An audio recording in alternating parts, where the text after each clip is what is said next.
le champion Émilien, après avoir régné sans partage sur le jeu pendant des mois, traverse une période de turbulence qui pourrait bien remettre en cause son invincibilité. Après plus de 19 mois de domination et une cagnotte faramineuse de plus de 2 millions d'euros. Émilien est-il sur le point de chuter? Lors de l'épisode du 28 avril 2025, il a fait face à des erreurs fatales qui l'ont proche de l'élimination, 2 passages à l'orange et des mauvaises réponses sur des questions cruciales ont mis son statut de maître de midi en grand danger. Les adversaires l'ont repéré et les failles de son jeu sont désormais évidentes pour tous. Un retournement de situation qui pourrait bien bouleverser l'issue de cette saison inoubliable. Va-t-il résister et conserver son trône, ou l'émission Les 12 coups de midi pourrait-elle avoir trouvé son nouveau champion? Ne manquez surtout pas la suite. Abonnez-vous à la chaîne et activez la cloche pour tout savoir sur l'avenir d'Émilien et les rebondissements incroyables qui attendent les téléspectateurs dans les prochains épisodes. La bataille pour le titre est loin d'être terminée. C'est un véritable coup de théâtre qui s'est joué ce lundi 28 avril dans l'émission Les 12 coups de midi de Jean-Luc Reichmann. Pour la 578e fois, Émilien, le champion incontesté du jeu, a pris place sur le plateau. Mais cette fois-ci, la légende vivante de l'émission a failli se laisser piéger. Après 19 mois de domination sans faille, Émilien a montré, contre toute attente, des signes de faiblesse qui ont provoqué un grand bouleversement dans l'émission. En effet, le champion a passé 2 fois à l'orange, une situation qui aurait pu sonner le glas de sa participation et de ses rêves de victoire. La pression n'a jamais été aussi forte pour lui. À seulement 22 ans, Émilien semblait invincible, mais ce lundi, la réalité a frappé. Il n'a pas échappé au piège tendu par les questions du jeu. En premier lieu, il a donné une mauvaise réponse lors de la question sur la méthode d'Allen Carr, une fausse note qu'il a fait passer à l'orange. À peine 15 minutes plus tard, une autre question sur les expressions utilisées en pétanque a provoqué un second échec, et le champion s'est retrouvé une nouvelle fois en mauvaise posture. En 2 erreurs successives, Émilien a montré que même les plus grands maîtres peuvent vaciller sous la pression.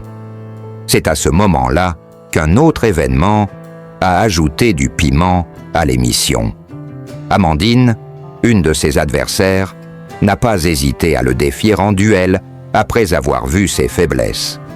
L'enjeu était énorme, et tout le monde se demandait si Émilien serait capable de relever la tête. L'ambiance était tendue, le public retenait son souffle, et Jean-Luc Reichmann, toujours aussi complice, n'a pas manqué de souligner que les failles d'Émilien ne seraient pas passées inaperçues. Il est vraiment imbattable tout terrain ou pas, a demandé Jean-Luc Reichmann, provoquant un échange entre Émilien et son ami Anthony, présent pour le soutenir. On a repéré des failles, mais il travaille dessus, a admis Anthony. Mais malgré tout, les failles étaient bien là, et les spectateurs ont pu constater que le champion n'était plus aussi intouchable qu'auparavant. Mais Émilien ne se laisse pas abattre. Après avoir frôlé l'élimination, il a fait preuve d'une résilience exemplaire.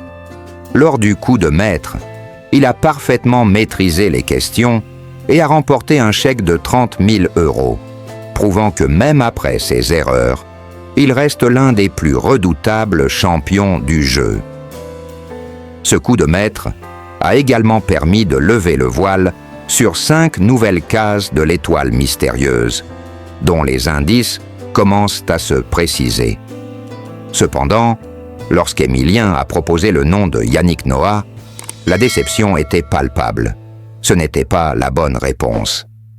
Avec cette nouvelle victoire, Émilien a non seulement renforcé son statut, mais il a aussi mis en lumière le fait que même les champions les plus aguerris peuvent rencontrer des difficultés. Ses adversaires, eux, ont bien vu qu'ils peuvent encore le défier. Le duel intense avec Amandi ne l'a prouvé, le règne d'Émilien pourrait ne pas durer éternellement et la compétition s'intensifie.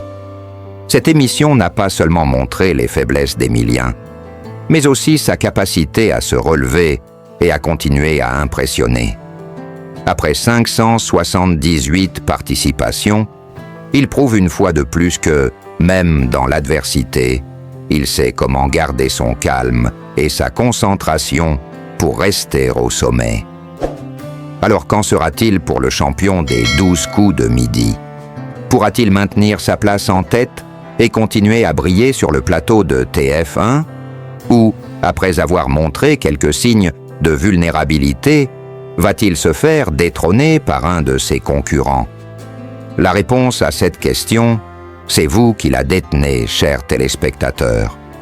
Restez connectés pour voir si Émilien saura, encore une fois, prouver qu'il est vraiment l'homme à abattre sur le plateau des 12 coups de midi.